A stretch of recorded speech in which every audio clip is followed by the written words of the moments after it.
Yo, what is going on, everybody? My name is Sai and welcome back to the channel. In today's video, I simply wanted to talk to you all about the Battlefield 6 debrief that was given regarding the open beta. Now, they've released a community update. Basically, this is just sort of a blog post that states how the beta did, what they're changing, and basically what's going to happen going forward to the release.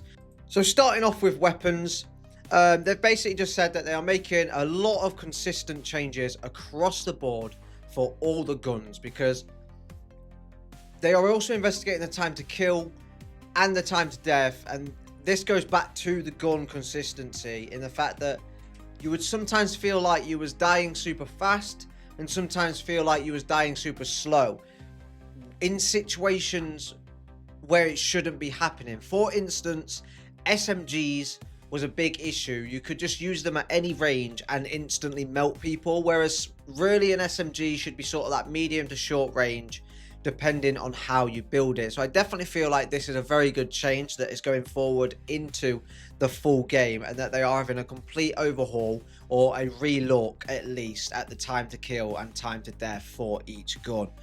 And then obviously the big one is the M87A1 shotgun. Obviously, this was the shotgun that was on the assault class. This thing was just broken. They've basically said in the full game it's already been patched, and I believe that was the case even when the beta was being played. It wasn't patched on the beta version, it was patched on the full version, so it now takes more pellets to secure that kill. Also, while going over all of the guns, they are looking at all of the recoil patterns and also their tap to fire characteristics. This is to make them feel like they are a lot more controllable and also to give them all a unique feel.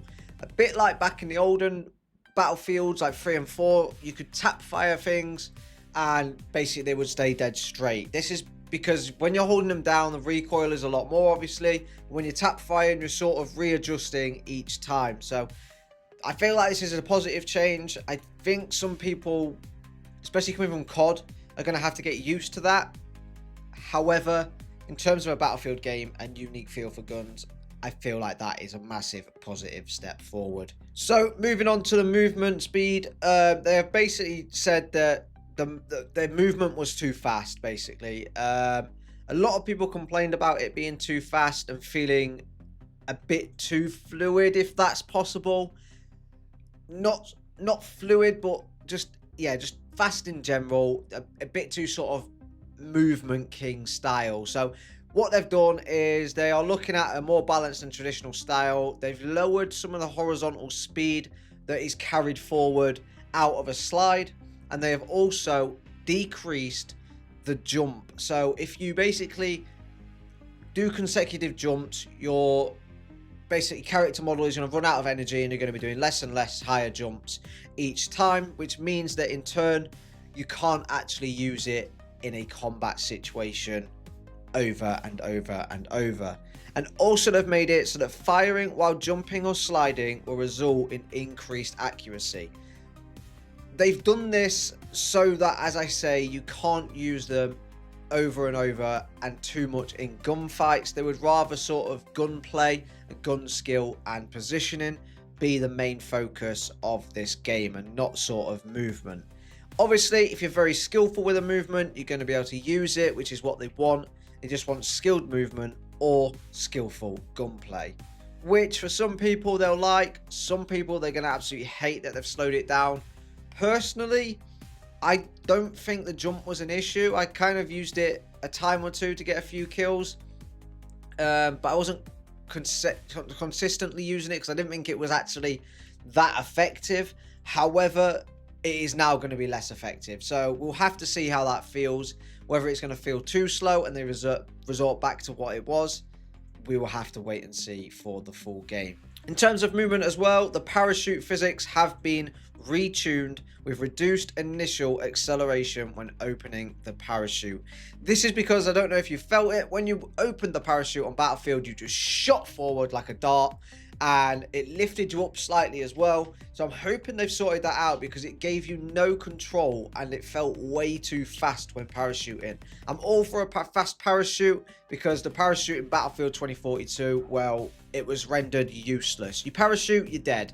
So I don't want that to be the case. However, I do feel like more control is needed in that aspect, especially on the larger maps. If people are parachuting off buildings and things and trying to get to an objective across the map, with the parachute speed in the beta, well, they're going to get there a lot faster than anyone on the ground, which obviously should be the case, but it shouldn't be to an extent that people are abusing that parachute meta.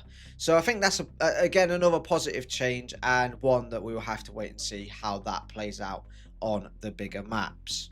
So speaking of maps, they've actually talked a lot about people getting out of bounds and onto rooftops that they shouldn't be getting onto in the sort of open beta. A lot of this was sort of there's Cairo and places like that where people were getting on the roofs and under the map and things like that. Obviously under the map and on roofs that you're not meant to be on.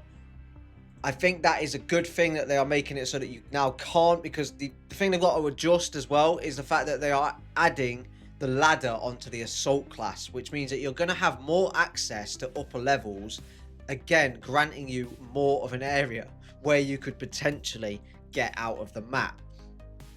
One thing I think they should try and keep in mind is the fun aspect. I feel like a lot of fun is sucked out of some games, and one thing that I've always liked about Battlefield maps is the fact that you can go anywhere, you can do anything. You know, there could be someone on a rooftop that you don't think they could get on miles away, but actually they're allowed up there, and it's part of the game area, part of the map, and it's just fun. So I hope they don't remove too much of the fun aspect away from that. Obviously, if it's an area that's like glitched, you can't kill them from there, then by all means get rid of it and add an invisible barrier, make it so people can't get up there. Another aspect of the maps was the size. Now, this has to be the main thing that they look at. They have actually in this blog post said, don't worry fans, we are adding larger maps to the game, like Operation Firestorm, and also obviously you got Liberation Peak, which is a big game. However, to me felt very laney, but apparently the rest of the maps are quite big and open, a lot like you would want on a Battlefield. As I say, a lot of Battlefield for me, a lot of the fun is like the conquest games where you can just go absolutely anywhere. You could find a guy at random times on the edge of a map on top of a building that you don't expect, and that's kind of the fun of a conquest game. So yeah, hopefully some of these maps are open and are quite big, and a lot of the buildings are accessible, or pretty much everything in that map is accessible. They have also stated that they are going to be testing Mirak Valley and also Operation Firestorm, obviously from Battlefield 3, in a Battlefield Labs playtesting. Now, I think this is a good thing that they are playtesting them. Obviously, they need to. However, one thing I don't want to see is a lot of leaks. I don't want to see a lot of leaks purely because it's going to ruin the excitement.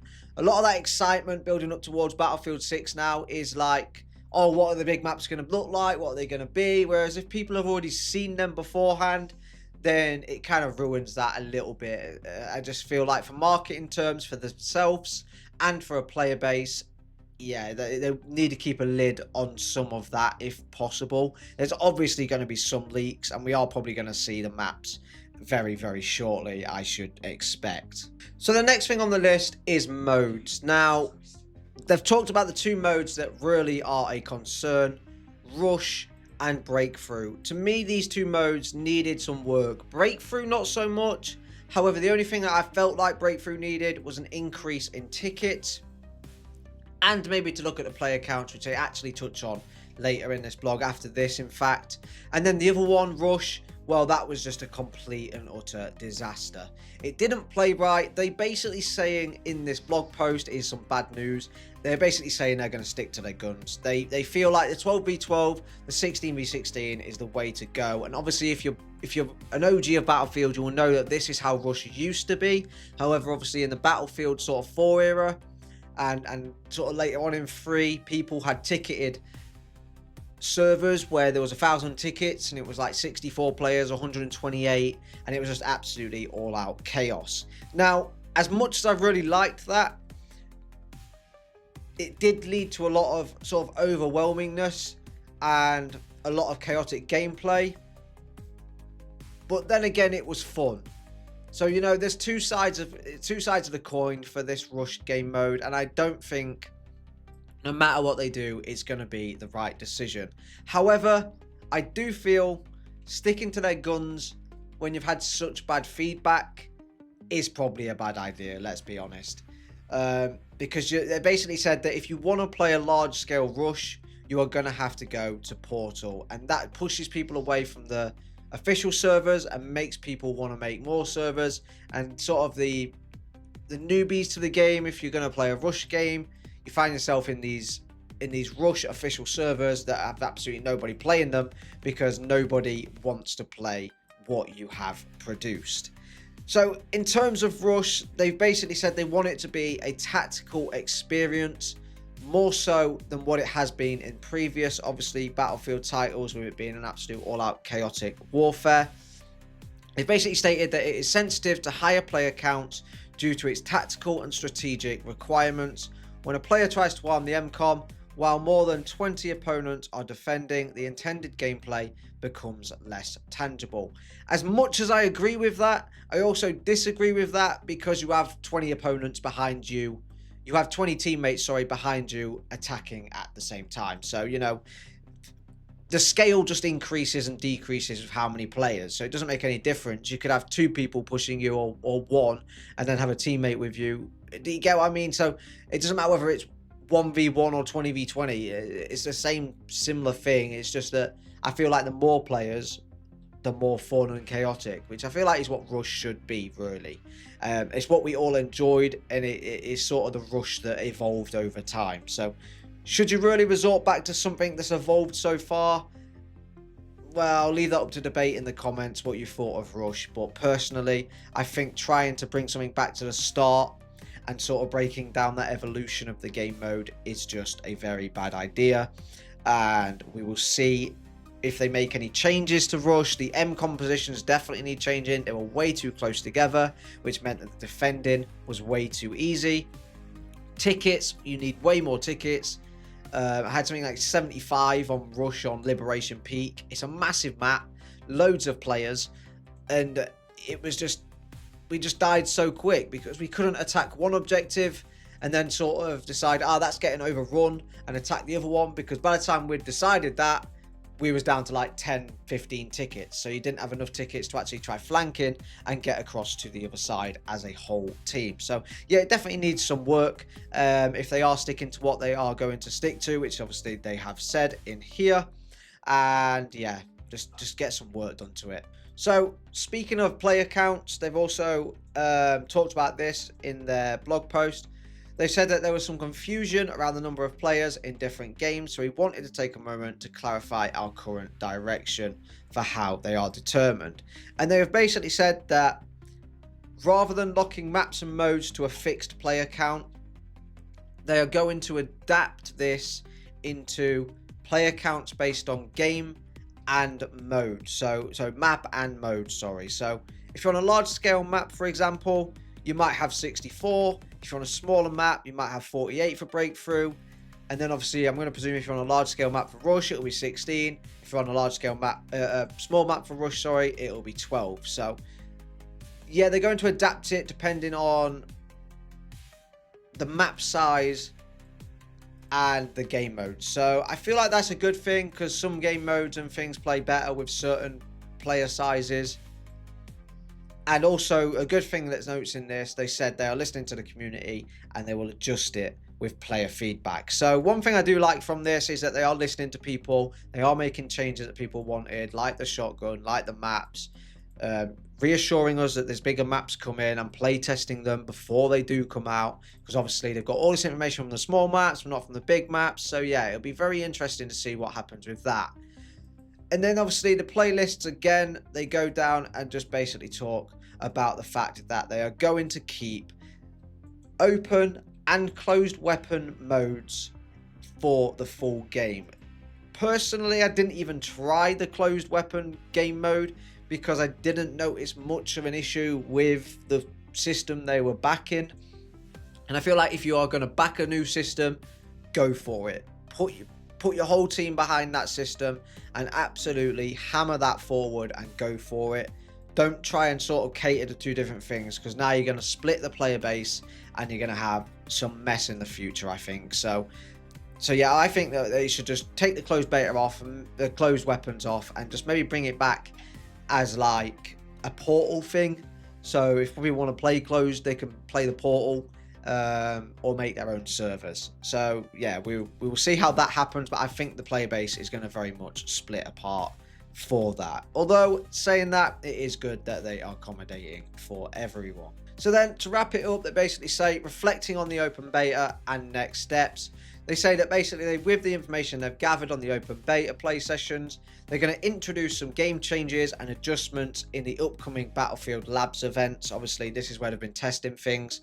So it'll be sort of an updated version or a build version of Battlefield that they can just quickly update, and things get changed, and they can just keep trialing and erroring things on there, and they're going to see what happens. And it basically says keep up to date for any future opportunities to get involved, and also any progress updates. So it's good to see that they are listening to the community, and I feel like a lot of these changes needed to happen, especially the map size needed to be talked about, the guns needed adjusting, and the time to kill, and also obviously some map fixes and also balancing issues. So yeah, the only one that worries me is the game modes and the player sizes. That does really worry me. So we will have to see how that plays out when the full game comes out.